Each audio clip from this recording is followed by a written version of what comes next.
patient.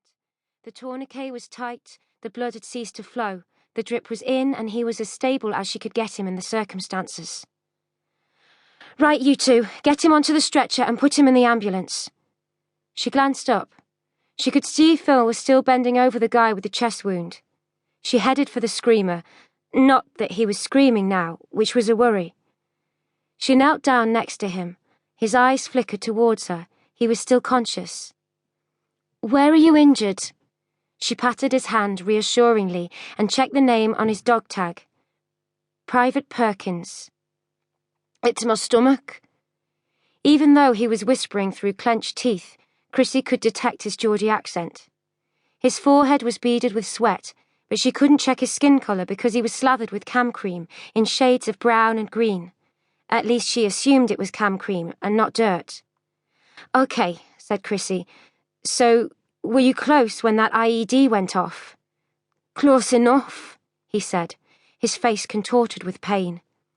Chrissie noticed that the front of his multicam jacket was dark, but it was all in one piece.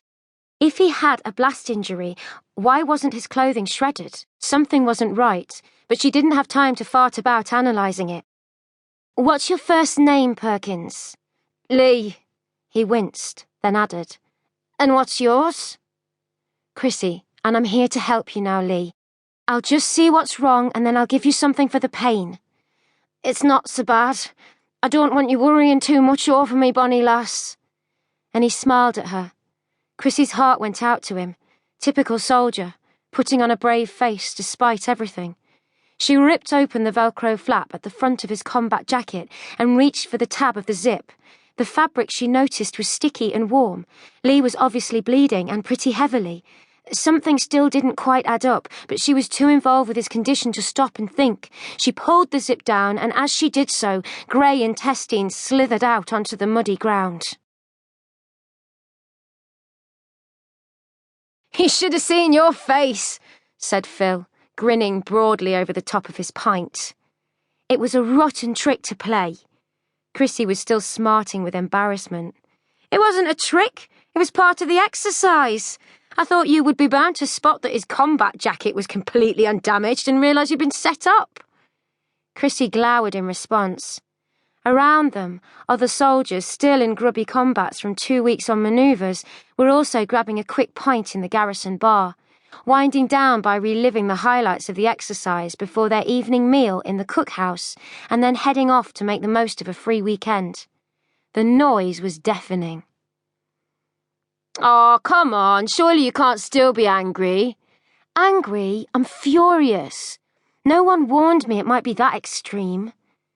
Chrissie slammed her Bacardi and Coke on the bar with such force it slopped over and splashed her hand. They hadn't warned her, either, about how affected she'd be by the plight of the wounded. The false bravado of the soldiers had been something else.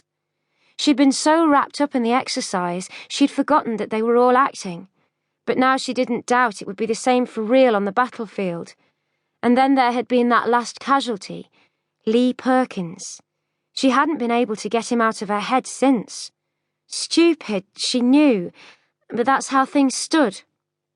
"Listen, war isn't a game," said Phil.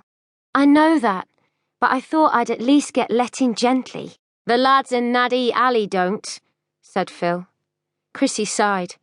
"Okay, you've made your point. Maybe I should change trade." Phil shook his head. "You'll be fine. You're a grand combat medic." "Really?" Chrissie brightened up a bit. "Yes, you're a natural. Except when I hurled at the sight of those guts. I knew we'd have some amputees pretending to be recent bomb victims. I was geared up for that, but not guts.